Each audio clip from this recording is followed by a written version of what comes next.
SIR से बंगाल में हटाए लाखों फर्जी वोटर्स, उड़ी ममता की नींद। ममता बनर्जी टीएमसी के बूथ लेवल एजेंटों के साथ करेंगी बैठक। कोलकाता के बाबरी मस्जिद पर मोहन भागवत के बयान से बौखलाया हुमायूं कबीर। हुमायूं कबीर ने कहा, ममता बनर्जी और आरएसएस के बीच अंदरूनी संबंध है। मेरा जो चीफ मिनिस्टर है, इनको साथ के अंदर में आरएसएस को रिलेशन है। आपको बता दें कि पश्चिम बंगाल में एसआईआर के पहले चरण के तहत 58 लाख फर्जी वोटर्स के नाम जो है वो हटाने का फैसला लिया गया है। अब इस फैसले से ममता बनर्जी पूरी तरीके से बेचैन है। दरअसल आपको बता दें कि ममता बनर्जी ने आज कोलकाता में टीएमसी के बूथ लेवल एजेंटों की एक बैठक बुलाई है। ममता बनर्जी बकायदा इन बूथ लेवल एजेंटों से मुलाकात करेंगी और इसी के साथ ही जिन वोटर्स के नाम हटाए गए हैं उसके बारे में विस्तृत चर्चा भी करेंगे। आपको बता दें कि जिन 58 लाख वोटर्स के नाम हटाए गए हैं, इसमें ममता बनर्जी की सीट भवानीपुर भी शामिल है, जहां पर 40,000 से भी ज्यादा फर्जी वोटर्स के नाम काटे गए हैं। तो वहीं दूसरी तरफ आपको बता दें कि कोलकाता के बेलढांगा में जिस तरीके से 6 दिसंबर को टीएमसी से निलंबित विधायक हुमायूं कबीर ने बाबरी मस्जिद की नींव रखी है, इसको लेकर के मोहन भागवत का बड़ा बयान सामने आया। आरएसएस प्रमुख ने कहा कि ये कोर्ट के फैसले के बावजूद बाबरी मस्जिद की नींव रखी जाना एक पॉलिटिकल षड्यंत्र है। अब इस बयान से टीएमसी के निलंबित सांसद हुमायूं कबीर पूरी तरीके से बौखला गए हैं और हुमायूं कबीर ने यह कह दिया कि ममता बनर्जी और आरएसएस के बीच अंदरूनी संबंध है। दरअसल आपको बता दें कि आरएसएस प्रमुख मोहन भागवत के बयान पर हुमायूं कबीर ने अपनी प्रतिक्रिया जाहिर की। उन्होंने कहा कि हम मोहन भागवत जी का सम्मान करते हैं, लेकिन उनका यह अंदाजा कि यहां दंगे वगैरह हो सकते हैं, हम ऐसा कुछ नहीं होने देंगे। साथ ही उन्होंने कहा कि मुख्यमंत्री ममता बनर्जी और आरएसएस के बीच अंदरूनी संबंध है। मोहन भागवत 6 महीने पहले 15 दिनों के लिए बंगाल आए थे और अब फिर से यहाँ कैसे आ गए, सुनिए क्या कुछ हुमायूं कबीर ने कहा। मोहन भागवत जी सारा भारत का राष्ट्रीय स्वयंसेवक का नेता है, उनको मैं सम्मान करते हैं, लेकिन वो जो असेसमेंट किया, जो यहाँ कोई दंगा होगी, कोई गड़बड़ होगी, कुछ होने नहीं देंगे। अभी तक कुछ गड़बड़ नहीं हुआ। उनका गवर्नमेंट का जो गवर्नर है बंगाल में, और गवर्नर जी पहले ही बोला मेरे को होम अरेस्ट करके घर में रुकना, तो नहीं रोका, लेकिन कुछ हुआ? कुछ नहीं हुआ। उनका राम मंदिर बनेगी, कोई गड़बड़ होगा नहीं, उनका हक है।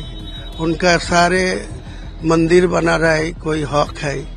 और पहले ही बोला ना, जो मेरा जो चीफ मिनिस्टर है, इनको साथ के अंदर में आरएसएस को रिलेशन है, वो मिल गया। पहले 6 महीना पहले 15 दिन के लिए बंगाल में था मोहन भागवत जी, फिर यहाँ कैसा आया? इसी वक्त में आया।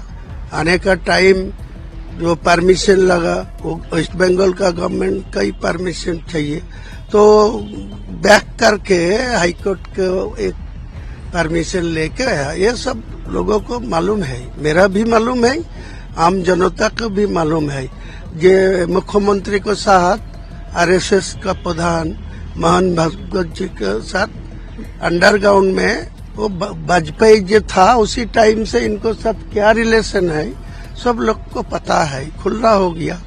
ये मुख्यमंत्री आरएसएस को जो सत्ता में आया 2011-20 में, उसी टाइम में ओनली फॉर सारा बंगाल में जो आरएसएस का ब्रांच था, शाखा था, वो 558 था।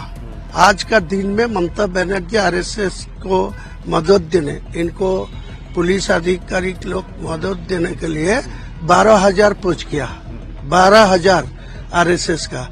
और कुछ मदरसा है जहाँ पे उर्दू अरबी पढ़ा लिखा सिखाते हैं, इनको क्या दिया? तो सब उनका हक है भारतवर्ष में, उनको सब कुछ सब संवैधानिक है। और मुसलमान लोग कुछ बोलेगी तो असंवैधानिक है। भारत का उनका जो अधिकार है मेरा भी उतना ही अधिकार। सारा भारत का 40 करोड़ मुसलमान को एक ही हक है, एक ही अधिकार है। दरअसल आपको बता दें कि रविवार को कोलकाता में आरएसएस प्रमुख मोहन भागवत ने कहा कि अदालत ने बहुत लंबा समय लगा करके एक फैसला दिया कि अयोध्या में राम मंदिर बनाया जाए। मस्जिद मंदिर वाला झगड़ा वहां समाप्त हो गया। फिर से बाबरी मस्जिद बना करके उस झगड़े को शुरू करने का राजनीतिक षड्यंत्र है। ना तो ये मुसलमानों की भलाई में है और ना ही हिंदुओं की भलाई में है। अब सुनिए क्या कुछ आरएसएस प्रमुख मोहन भागवत ने कहा। फिर से बाबरी मस्जिद बनाकर उस झगड़े को रीस्टार्ट करने का ये पॉलिटिकल षड्यंत्र है, मतों के लिए हो रहा है। न ये मुसलमानों की भलाई में है, न ये हिंदुओं की भलाई में। झगड़ा खत्म हो रहा है, अच्छी सद्भावना बनेगी तो ये फिर से वो खाई चौड़ी करने का प्रयास हो जाता है। ऐसा नहीं होना चाहिए, ऐसा मुझे लगता है। वहीं दूसरी तरफ पश्चिम बंगाल की मुख्यमंत्री ममता बनर्जी सोमवार को कोलकाता के नेताजी इंडोर स्टेडियम में टीएमसी के बूथ लेवल एजेंट्स के साथ एक जरूरी बैठक करेंगे। टीएमसी के एक सीनियर नेता के मुताबिक मुख्यमंत्री कोलकाता और आसपास के जिलों के चुने हुए बीएलओस के साथ ये बैठक करेंगी। कोलकाता के 11 विधानसभा क्षेत्रों के साथ साथ नॉर्थ 24 परगना, साउथ 24 परगना, हावड़ा और हुगली जिलों के चुने हुए निर्वाचन क्षेत्रों के बीएलए को इस बैठक के लिए बुलाया गया है। इस बैठक में मुख्य चर्चा पश्चिम बंगाल की वोटर लिस्ट में इलेक्शन कमीशन के एसआईआर एक्सरसाइज से पैदा हुई स्थिति पर होगी। एसआईआर के पहले फेज में वोटर लिस्ट का ड्राफ्ट पब्लिश होने के बाद पूरे राज्य में लगभग 58 लाख वोटर्स के नाम हटा दिए गए हैं।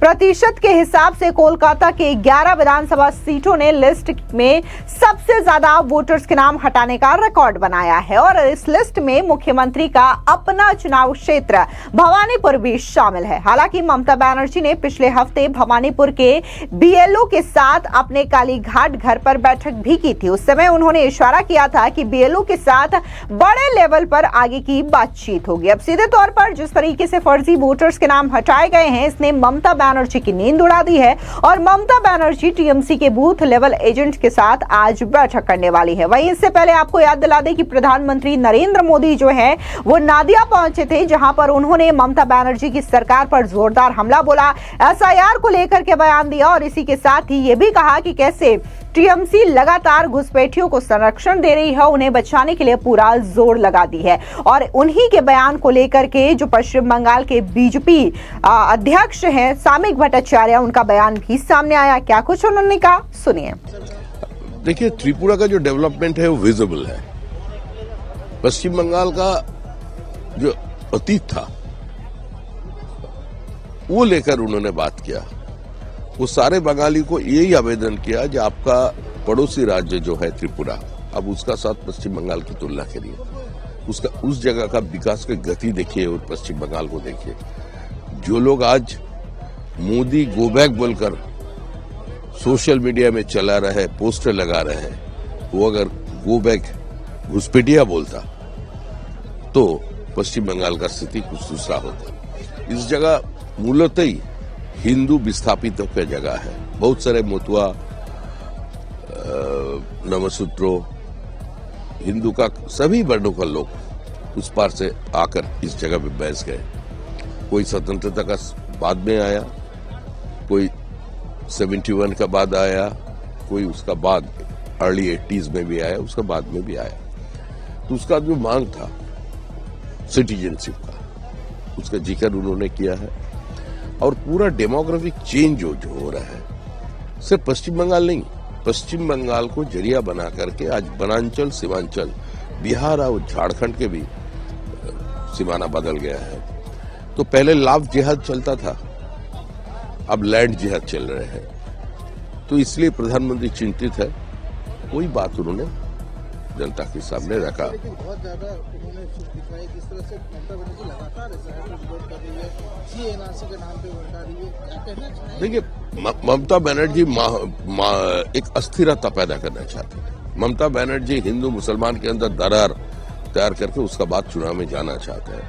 ममता बनर्जी क्यों एसआईआर का विरोध कर रहे हैं? उसी का पार्टी का एक वरिष्ठ नेता सौगत राय, वो तो एनआरसी को एसआईआर को स्वागत किया था।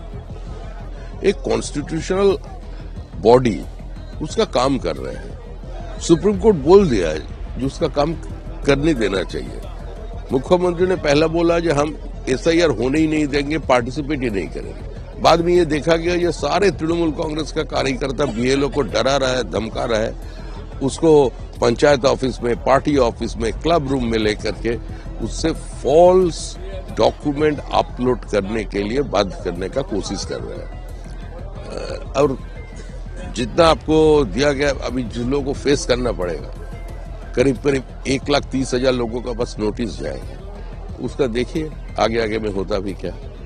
एक बस्ती में आग लगा दिया गया, बाद में बोला जाएगा वो सारे कागजात तो खत्म हो गया, अभी हमका नाम चाहिए। तो सभी लोग स्थिति को पहचानते हैं। पश्चिम बंगाल में पिता पुत्र का उम्र का अंतर 15 साल है, कितना सारे केसेस है। पिता रहता है नॉर्थ 24 परगनास में, उसका 10 बेटा रहते हैं मुर्शिदाबाद में, 5 बेटी रहता है मालदा में। यही तो पश्चिम बंगाल का स्थिति है। तो ममता बनर्जी बहुत बड़ा दिल का महिला है, वो तो हमारा जैसा चिकन हार्टेड नहीं है, छोटा दिल का नहीं, उसका मन बड़ा है। उसका कहना यही है जो लोग गुजर गए हैं स्वर्गवासी हो गया, जो पृथ्वी का माया त्याग दिया है, वो भी तो किसी का भाई था, वो भी तो किसी का पिता था। उसको हम लोग थोड़ा वोटर लिस्ट में जगह देने नहीं पाएंगे, उसका नाम रख देना चाहिए। लेकिन अभिषेक बनर्जी चैलेंज कर रहा है, चुनौती दे रहा है आप लोगों को कि 2021 का जो रिजल्ट आया था उससे ज्यादा परसेंटेज में वोट आएगा, एक सीट भी आया तो ज्यादा सीट आएगा। चुनौती है, दम है तो बीजेपी में चुनौती स्वीकार करें। चैलेंज तो कोई किसी से ले सकता है। एक छोटा मोटा बच्चा भी मोहम्मद अली को चैलेंज दे सकता है बॉक्सिंग में। चैलेंज तो चलता ही रहता है। वो जीवन में जितना चुनौती दिया, कोई चुनौती उन्होंने पास नहीं किया। बैरकपुर से शुरू हुआ था, नंदीग्राम का चुनौती, उसका बाद में विष्णुपुर का चुनौती। लोग जानते हैं उसके चुनौती के बारे में। चाहे जो भी चुनौती दे दे और जो कुछ भी कर ले, जितना मीडिया में पोस्ट करे और जितना सभा करे, जितना यात्रा करे, तृणमूल का जाना निश्चित है। ये होकर रहेगा। लेकिन लड़ाई सिर्फ बीजेपी और तृणमूल का लड़ाई नहीं है, ये आम जनता का साथ तृणमूल का लड़ाई है, नया पीढ़ियों का साथ तृणमूल का लड़ाई है। और वो ठान लिया है वो तृणमूल को विसर्जन दे के रहेगा। फिलहाल इस पूरी खबर पर आपकी क्या राय है, कमेंट सेक्शन में जरूर बताएं। धन्यवाद।